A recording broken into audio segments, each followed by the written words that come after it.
Hello friends, എല്ലാവർക്കും നമ്മുടെ സുമി മുഫാസ് മൺസലിലോട്ട് സ്വാഗതം.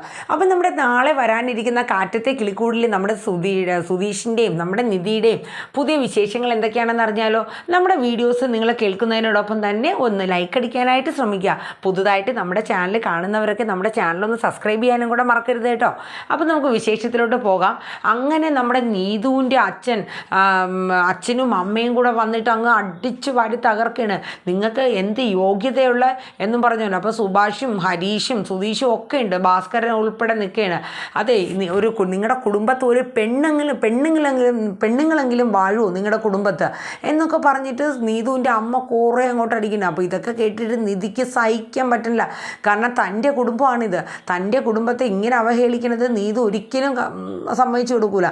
അങ്ങനെ നീതു പെട്ടെന്ന് തന്നെ നമ്മുടെ സുധീഷിൻ്റെ അടുത്ത് നിന്ന് ആ താലിമാലയെ വാങ്ങിച്ചിട്ടുകൊണ്ട് കഴുത്തിലിട്ടുകൊണ്ട് അങ്ങോട്ട് ഇറങ്ങിയിട്ട് പറഞ്ഞു, അതെ, ഞാൻ ഈ വീട്ടിലെ സുധീഷിൻ്റെ ഭാര്യയാണ്. ഞാൻ വന്നിട്ടൊരു 4-5 മാസം നാട്ടുകാരെന്തോ പറഞ്ഞോട്ടെ, പക്ഷേ വീട്ടിൽ താമസിക്കുന്ന എന്നെക്കാട്ടിലും അറിവാണോ നീതുവിൻ്റെ അമ്മയ്ക്കും അച്ഛനും എന്ന് ചോദിക്കുകയാണ്. അപ്പോൾ പ്രതാപൻ എന്തൊക്കെയോ പറയുന്നുണ്ട് കേട്ടോ. പ്രതാപൻ അങ്ങനെയാണ്, പിന്നെ ഇങ്ങനെയാണ്, ഒരാളെങ്കിലും നീ കുടുംബത്തെക്കുറിച്ച് നല്ലത് പറയാറുണ്ടോ? അങ്ങനത്തെ ഒരു കുടുംബമാണ്, പെണ്ണ് വാഴാത്ത കുടുംബമാണെന്നൊക്കെ അങ്ങ് വീണ്ടും തകർക്കുകയാണ്. അപ്പോഴേക്കും നിധി പറഞ്ഞു, വീട്ടിൽ വന്ന് കയറിയിട്ട് വീട്ടിലുള്ളവരെ അപമാനിക്കുന്നത് അത്ര വലിയ ആണത്തൊന്നും അല്ല എന്ന് നിധിയും പറയുന്നുണ്ട് കേട്ടോ. കാരണം ഈ വീട്ടിൽ 4-5 മാസമായി താമസിക്കുന്നു. സുധീഷിൻ്റെ ഭാര്യയായിട്ട് വന്ന എനിക്ക് ഒരു സഹോദരിയുടെ സ്നേഹം, ഒരു അച്ഛനിൽ നിന്ന്, അതായത് ഒരു മകളുടെ സ്നേഹം ഒക്കെ, ഒരു ഏട്ടൻ്റെ സ്നേഹം ഒക്കെ എനിക്ക് ഇവിടെ നിന്ന് കിട്ടുന്നുണ്ട്. ഈ ഞാൻ താമസിക്കുന്ന എന്നെക്കാട്ടിലും അറിവാണോ നാട്ടുകാർക്ക്? പിന്നെ വേറൊരു കാര്യം ഞാൻ പറയാം, നിങ്ങളുടെ മകൾക്ക് ഹരീഷിനെ ഇഷ്ടമാണെങ്കിൽ നിങ്ങൾ കല്യാണം ആലോചിക്കുക. അപ്പോഴേക്കും നീതുവിൻ്റെ അമ്മ, പിന്നെ കല്യാണം ആലോചിക്കാൻ എൻ്റെ മോളെ തറവാട്ടി പിറന്നതാണ് എന്നൊക്കെ പറഞ്ഞു. അതൊക്കെ നിങ്ങളുടെ ഇഷ്ടം, നിങ്ങളുടെ തറവാട്ടിത്തിൻ്റെ മാഹാത്മ്യം ഒക്കെ നിങ്ങൾ വർണ്ണിച്ചോളുക. നിങ്ങൾക്ക് താല്പര്യമില്ലെങ്കിൽ പിന്നെ ഈ കുടുംബത്തെക്കുറിച്ച് അധിക്ഷേപിച്ച് നിങ്ങൾ സംസാരിക്കേണ്ട കാര്യമില്ല എന്ന് നിധി പറയുകയാണ്. അവരും വിട്ടുകൊടുക്കുന്നില്ല കേട്ടോ. നീതുവിൻ്റെ അമ്മയും അച്ഛനും അതുപോലെ തന്നെ പറയുകയാണ്. നിധി ഒട്ടും വിട്ടുകൊടുക്കില്ല. അപ്പോൾ എല്ലാവരും അന്തം വിട്ട് ഇങ്ങനെ നോക്കിയാണ്. നിധി തൻ്റെ കുടുംബം എന്നുള്ള രീതിയിലാണ് സംസാരിക്കുന്നത്. അതായത് ഞാനും ഒരു കുടുംബത്തിൽ നിന്ന് എന്നെ ഈ വീട്ടിലോട്ട് കയറി വന്നത്. നിധി പറഞ്ഞു, എനിക്കും ഉണ്ട് അച്ഛനും അമ്മയും ഏട്ടനും ഒക്കെ. ഈ വീട്ടിൽ വന്ന് എല്ലാ സ്നേഹവും എനിക്ക് കിട്ടുന്നുണ്ട്. ഞാൻ പറയുന്നതിനെക്കാട്ടിലും തെളിവാണോ നിങ്ങൾക്ക് ഇനി നാട്ടുകാരിൽ നിന്ന് കിട്ടേണ്ടതെന്നൊക്കെ ചോദിക്കുകയാണ്. പിന്നെ നിങ്ങളുടെ മോക്ക് ഹരീഷിന് ഇഷ്ടമാണെങ്കിൽ നിങ്ങൾ കെട്ടിച്ചു കൊടുക്കുകയോ കെട്ടിച്ചു കൊടുക്കാതിരിക്കുകയോ ചെയ്യുക, അത് നിങ്ങളുടെ ഇഷ്ടം. പക്ഷേ ഹരീഷിനെ പോലെയുള്ള ഒരു പയ്യനെ കിട്ടുന്നത് നിങ്ങളുടെ മോളുടെ ഭാഗ്യമാണ്. പിന്നെ ലോകത്ത് അവൻ വലിയ പുണ്യാളനല്ലേ എന്നിങ്ങനെ നമ്മുടെ നീതുവിൻ്റെ അമ്മ പറയണം. അപ്പോഴേക്കും നിധി പറഞ്ഞു, പുണ്യാളനല്ലേ അതൊന്നും നിങ്ങൾ തിരക്കേണ്ട കാര്യമില്ല. ഇത്രയും നല്ല സ്വഭാവവും ഒരു കൈത്തൊഴിലും അറിയാവുന്ന ഒരു പയ്യൻ തന്നെയാണ് ഹരീഷ്. അവനൊരു കുടുംബമുണ്ട്, നല്ലൊരു കുടുംബ പശ്ചാത്തലത്തിലും തന്നെ അവൻ ജീവിക്കണത്. ആൾക്കാർ പറയണമെന്നും കേട്ട് നിങ്ങൾ വിശ്വസിക്കാൻ നിൽക്കണ്ട എന്നൊക്കെ ഇങ്ങനെ പറഞ്ഞു കേട്ടോ. അപ്പോൾ ഇതൊക്കെ കേട്ടിട്ട് അവസാനം നമ്മുടെ സുധീഷിന് ഭയങ്കര സന്തോഷമുണ്ട്. കാരണം 2-3 വട്ടം ഞാൻ സുധീഷിൻ്റെ ഭാര്യയാണ് എന്നിങ്ങനെ നിധി പറഞ്ഞുവല്ലോ. സുധീഷിന് വേറെ ഒന്നും ഇനി വേണ്ട. അങ്ങനെ അവസാനം നീതുവിൻ്റെ അമ്മയും അച്ഛനെയും കൂടെ വളച്ചൊടിച്ച് വിടുകയാണ്. എല്ലാവരും അന്തം വിട്ട് ഇങ്ങനെ നമ്മുടെ നിധിയെ തന്നെ നോക്കുകയാണ്. കാരണം നിധി സ്വന്തം കുടുംബം പോലെ ഇത്രയും നേരം അവരുടെ മുന്നിൽ വാദിച്ച് ജയിച്ചു. അവർക്ക് വലിയ സന്തോഷമേ. അങ്ങനെ നീതുവിൻ്റെ അമ്മയും അച്ഛനും ഓട്ടോറിക്ഷ പിടിച്ച് തിരിച്ച് വീട്ടിലോട്ട് പോവുകയാണ്. ഈ സമയം എല്ലാവരും അകത്ത് കയറിയപ്പോഴത്തേക്ക് സുധീഷ് പറഞ്ഞു, ഹോ, എൻ്റെ ഭാര്യ എന്തായാലും പൊളിച്ചടുക്കി സമ്മതിച്ചു കേട്ടോ നിധി നിന്നെ എന്ന് പറഞ്ഞു. അപ്പോൾ സുഭാഷും പറഞ്ഞു, ശരിയായിട്ടോ മോളെ, നീ ഒരാളുള്ളതുകൊണ്ടാണ് ഇപ്പോൾ അവരെ മൂടിക്കെട്ടാൻ പറ്റിയത്. അപ്പോൾ എല്ലാവരും നിധിയെ പറഞ്ഞു കേട്ടോ. അപ്പോഴേക്കും നമ്മുടെ സുധീഷ് ഉടൻ തന്നെ ഒരു ഡയലോഗ് ഇട്ടു, അതെ, അവൾ എൻ്റെ ഭാര്യ നിധി എന്നിങ്ങനെ പറഞ്ഞു. അപ്പോഴേക്കും നിധി തിരിഞ്ഞ് സുധീഷിനൊന്ന് നോക്കി. എന്നിട്ട് ആ മാല ഊരേന്, അതെ, ഈ മാല ഊരി ഞാൻ കയ്യിൽ തന്നേക്കാം, ഇനിയിപ്പോൾ അധികാരവും പറഞ്ഞ് വരണ്ട. അയ്യോ, ഊരണ്ട ഇട്ടോ, അത് സാരമില്ല വെച്ചോന്നും പറഞ്ഞ് നിധി ഊരി സുധീഷിൻ്റെ കൈ കൊടുക്കുകയാണ്. എന്നിട്ട് നിധി കയറി അകത്ത് പോയേ, റൂമിൽ പോയി. അപ്പോഴേക്കും സുധീഷ് അവിടെ കിടന്ന് ഡാൻസ് കളിക്കുകയാണ്. അപ്പോൾ സുഭാഷ് ചോദിച്ചു, അല്ലടാ, നിനക്കെന്നെ ഭ്രാന്ത് പിടിച്ചോ? അവൾ താലിമാല ഊരി തന്നൂടാ, നീ അതിന് സന്തോഷിക്കണോ? അതെ, സുഭാഷ് ഏട്ടന് കാര്യം പറഞ്ഞാൽ മനസ്സിലായില്ലേ? അവളെ എന്നെ ഭർത്താവായിട്ട് ഉണ്ട് എന്നതിൻ്റെ ഒരു തെളിവാണ് അവൾ സുധീഷിൻ്റെ ഭാര്യയാണെന്ന് ഇങ്ങനെ പറഞ്ഞത്. അതിൽ കൂടുതൽ എന്താ വേണ്ടത്? എനിക്ക് താലി ഊരി തന്നൊന്നും ഒരു വിഷയമേ അല്ല സുഭാഷ് ഏട്ടാ ഇങ്ങനെ പറഞ്ഞു കേട്ടോ. അങ്ങനെ സുധീഷ് അവിടെ കിടന്ന് ഡാൻസ് കളിക്കാൻ കേട്ടോ. ഇതേ സമയം നമ്മുടെ അഖിൽ നീതുവിൻ്റെ അടുത്ത് ചെന്നിട്ട്, അവൾ കാരണം നാട്ടിലും വീട്ടിലും മനുഷ്യർക്ക് ഉറങ്ങാൻ പറ്റില്ല, നീ എന്തൊരുപെട്ട അവളെന്നും പറഞ്ഞുകൊണ്ട് അഖിൽ ചെല്ലുന്നുണ്ട്. എന്നിട്ട് അടിയായി. അപ്പോഴേക്കും നീതു വിട്ടുകൊടുക്കും, നീതുവും തിരിച്ചടിയായി. ഒന്ന് തല്ലിയ 2 നീതി തിരിച്ചു കൊടുക്കുക. അങ്ങനെ അങ്ങോട്ടും ഇങ്ങോട്ടും തല്ലേ.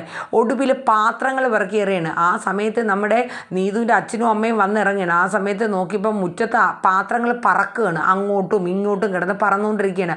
ഈ സമയം നമ്മുടെ നീതുവിൻ്റെ അച്ഛനും അമ്മയും കൂടെ പറഞ്ഞു, ഓ എൻ്റെ പൊന്നെ, അവിടെ വീണ്ടും അടി തുടങ്ങിയെന്നാണ് ഈ തോന്നണതെന്ന് പറഞ്ഞിട്ട് അവർ ഓടിച്ചെല്ലണി ചെന്നപ്പോൾ അവിടെ വീട്ടിനകത്ത് കിടന്ന് അഖിലും നീതുവും കൂടെ പൊരിഞ്ഞടി. എടി മാറടി ഇങ്ങോട്ട്, എടാ മാറടാ. അങ്ങനെ രണ്ടിനെയും കൂടെ വല്ലച്ചാതി എങ്ങനെയെങ്കിലും പിടിച്ചു മാറ്റി. എന്നിട്ട് ചോദിച്ചു, ഇത് എന്നാ അയൽവക്കത്തെ ആൾക്കാർക്ക് താമസിക്കണ്ടേ, നീയൊക്കെ 2 ഈ വീട്ടിൽ കിടന്ന് എന്നാ കാണിക്കണേ? എടി നിനക്ക് പ്രായം ഇത്രയും ആയിട്ട് നിനക്ക് എന്നെ അടി പറ്റിയേ? നീ അടങ്ങി ഒതുങ്ങി നിൽക്കടി എന്ന് പറഞ്ഞ് നീതുവിൻ്റെ അമ്മ നല്ല കൊടുക്കുന്നുണ്ട് കേട്ടോ. അപ്പം നീതു പറഞ്ഞു, പിന്നെ അമ്മ മാറി നിൽക്കുക അങ്ങോട്ട്, എന്നെ തല്ലിയെ ഞാൻ കൊണ്ടുകൊണ്ട് നിൽക്കുകയൊന്നുമില്ല, ഞാൻ തിരിച്ചു കൊടുക്കും എന്നിങ്ങനെ നീതു പറയാണ്. എടി പിശാചെ, ഒരുമ്പെട്ടവളെ, നിനക്ക് വേണ്ടി കണ്ടവരെ വായിരിക്കണ കേട്ട് നാണം കെട്ടിട്ടടി നിൻ്റെ അച്ഛനും ഞാനും വന്നിരിക്കണത്. നിൻ്റെ മനസ്സിൽ വേണ്ടാത്ത വല്ല മോഹം ഉണ്ടെങ്കിലേ നീ അതങ്ങ് മാറ്റി വെച്ചോ എന്നിങ്ങനെ പറഞ്ഞു. അപ്പം നീതു പറഞ്ഞു, അതെ നിങ്ങൾ ഇനി ആരൊക്കെ എന്തൊക്കെ പറഞ്ഞിരുന്നാലും ശരി, ഞാൻ ഹരീഷിനെ കല്യാണം കഴിക്കൂ. അപ്പോഴേക്കും നീതുവിൻ്റെ അമ്മ കൈ അങ്ങോട്ട് ഓങ്ങി കേട്ടോ. പക്ഷെ അടി കൊടുത്തത് നമ്മുടെ അഖിൽ വീണ്ടും അടി ഒരെണ്ണം അങ്ങോട്ട് കൊടുക്കുകയാണ്. നീതുവും വിട്ടു കൊടുക്കും, വീണ്ടും അടിയെ, അങ്ങോട്ടും ഇങ്ങോട്ടും അടിയെ. അവസാനം നമ്മുടെ നീതുവിൻ്റെ അച്ഛൻ പറഞ്ഞു, നിൻ്റെ ഈ മനസ്സിൽ ആഗ്രഹം ഒരു കാലത്തും ഞങ്ങൾ നടത്തി തരില്ല, അങ്ങനത്തെ ഒരു വൃത്തികെട്ട കുടുംബത്തോട്ട് നിന്നെ കാലെടുത്ത് വെക്കാൻ ഞങ്ങൾ അനുവദിക്കില്ല എന്നൊക്കെ പറഞ്ഞ് അവരും വൃത്തി കൊടുക്കാൻ കേട്ടോ. അപ്പോൾ ഇതേ സമയം നമ്മുടെ സുഭാഷും അവരൊക്കെ ഇങ്ങനെ സൺഡേ ആണല്ലോ, അപ്പോൾ ഇന്ന് വേറെ പരിപാടിയൊന്നുമില്ല. അപ്പോൾ ഹരീഷ് പറഞ്ഞു, ഞാൻ വർക്ക്ഷോപ്പിലോട്ട് പോവാം. അപ്പോൾ സുധീഷ് പറഞ്ഞു, എടാ ഇന്ന് അവധിയല്ലേ, വാ നമുക്ക് ക്യാരംസ് കളിക്കാമെന്ന് പറഞ്ഞ് വിളിക്കുന്നത്. അതെ, സുധീഷേനെ പോലെ ചുമ്മാ ഇരുന്നാൽ എനിക്ക് പറ്റും, സുധീഷേനെ പണിയൊന്നുമില്ല, ലൈസൻസ് പോലീസ് വാങ്ങി വെച്ചേക്കില്ല, അതുകൊണ്ട് പണിക്ക് പോകണ്ട, എനിക്ക് 3-4 വണ്ടി ഏൽപ്പിക്കാനുണ്ട് ഇപ്പം പണിത്, അതുകൊണ്ട് ഞാൻ പോകാമെന്ന് പറഞ്ഞു. അപ്പോഴേക്കും നിധി പറഞ്ഞു, വാ ഹരീഷേ, നമുക്കിന്ന് സൺഡേ അല്ലേ, നമുക്ക് ഇവിടെ ഇന്ന് കളിക്കാമെന്നൊക്കെ പറഞ്ഞു. പക്ഷേ സുധീഷിന് അങ്ങനെ ഹരീഷ് പറഞ്ഞപ്പോൾ സുധീഷിനൊരു ചമ്മലൊക്കെ തോന്നി. പക്ഷെ അത്ര ആരും മൈൻഡ് ചെയ്തില്ല അങ്ങനെ. അത് കഴിഞ്ഞിട്ട് പിന്നെ നമ്മുടെ സുധീഷ്, അപ്പോൾ ഹരീഷ് പോകാനായിട്ട് തയ്യാറാവേണേ. ആ സമയം നമ്മുടെ സുധീഷ് നികേഷിൻ്റെ അടുത്ത്, എടാ തോണ്ടയാണ്, എടാ നീ ഒന്ന് നിധിയുടെ അടുത്ത് പറയാവോ നമുക്കൊന്ന് പുറത്തൊക്കെ പോകാമെന്ന്.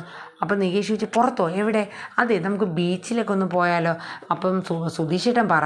അപ്പം നികേഷിൻ്റെ അടുത്ത് സുധീഷ് പറഞ്ഞു, നീ പറയടാ, നീ പറഞ്ഞാലേ അവൾ കേൾക്കുള്ളൂ, അങ്ങനെ സ്വകാര്യം പറയണം. അപ്പോഴേക്കും നമ്മുടെ നികേഷ് ഒടുവിൽ നമ്മുടെ നിധിയുടെ അടുത്ത് പറയണം, അതെ നിധിയേട്ടത്തി, നമുക്കൊന്ന് പുറത്തു പോയാലോ. പുറത്തോ, എങ്ങോട്ടാ? അതെ നമുക്കൊന്ന് ബീച്ചിലൊക്കെ പോയി കറങ്ങി വന്നാലോ. ആ എന്നാ ഓക്കെ. സുധീഷ് ഞെട്ടിപ്പോയി. പെട്ടെന്ന് എന്നെ നിധി അങ്ങനെ പറയുമെന്ന് ഒരിക്കലും പ്രതീക്ഷിച്ചില്ല. അങ്ങനെ കാര്യങ്ങളൊക്കെ സമ്മതിച്ച് ഒടുവിൽ എല്ലാവരും കൂടെ പോകണം. അപ്പോൾ ഹരീഷ് പറഞ്ഞു, എന്തായാലും നിങ്ങൾ വിട്ടോ, ഞാൻ വർക്ക്ഷോപ്പിൽ പോകാം, 2-3 വണ്ടി പണിത് കൊടുക്കേണ്ടതായിട്ടുണ്ട്. അങ്ങനെ അവസാനം എല്ലാവരും പോകാനായിട്ട് റെഡി ആകുമ്പോഴേക്കും നിധി ആലോചിക്കണം, അല്ല അച്ഛനെ കൂടെ കൊണ്ടുപോവാ. അങ്ങനെ നിധി ചെന്ന് എല്ലാവരുടെ അടുത്തും ചോദിക്കണം, അച്ഛനെ കൂടെ കൊണ്ടുപോവാ. വേണ്ട കൊണ്ടുപോയി കഴിഞ്ഞാൽ തലവേദനയാണെന്ന് സുധീഷും നികേഷും ഒക്കെ പറയണം. അങ്ങനെയല്ല, നമ്മളെല്ലാവരും ഒരുമിച്ച് പോകണമില്ല, അച്ഛനും കൂടെ വന്നോട്ടെ. പിന്നെ അവർക്കൊന്നും പറയാൻ പറ്റില്ല, നിധി പറയണ കാര്യമില്ല, അതുകൊണ്ട് പിന്നെ അവർ എതിർത്തൊന്നും പറഞ്ഞില്ല. അങ്ങനെ അവർ നിധി നേരെ ചെന്ന് ഭാസ്കറിൻ്റെ അടുത്ത് പറയണം, അച്ഛാ നമുക്കിന്ന് സൺഡേ അല്ലേ, നമുക്ക് എല്ലാവർക്കും കൂടെ ഒന്ന് പുറത്ത് പോയാലോ. പുറത്തോ, എങ്ങോട്ടാടി മോളെന്ന് ചോദിച്ചു ഭാസ്കരൻ. അതെ നമുക്ക് ബീച്ചിലൊക്കെ ഒന്ന് പോയാലോ എന്ന് ചോദിക്കുന്നുണ്ട്. ഓ ഞാൻ റെഡിയാ, ഇനിയിപ്പോൾ ഞാൻ വരുന്നത് ഇവിടെ മറ്റാർക്കെങ്കിലും ബുദ്ധിമുട്ടുണ്ടെങ്കിലേ ഉള്ളൂ എന്ന് പറഞ്ഞു. അപ്പം നിധി പറഞ്ഞു, അച്ഛൻ പറഞ്ഞതുകൊണ്ട് ഇവിടെ ആർക്കും ഒരു ബുദ്ധിമുട്ടില്ല, നമുക്ക് ഒരു ദിവസം നല്ല അടിപൊളിയായിട്ട് എൻജോയ് ചെയ്ത് വരാച്ചാന്ന് പറഞ്ഞ് അവരെല്ലാവരും കൂടെ റെഡി ആവേണം. അങ്ങനെ എല്ലാവരും കൂടെ ചേർന്ന് നമ്മുടെ സുധീഷും അതുപോലെ നികേഷും സുഭാഷും നിധിയും ഭാസ്കരനും കൂടെ ചേർന്നിട്ട് ഒരു ബീച്ചിലൊക്കെ പോവേണം കേട്ടോ. അപ്പോൾ ഇതിൻ്റെ ഇടയിൽ ഒരു ടോക്കും കൂടെ വരുന്നുണ്ട്.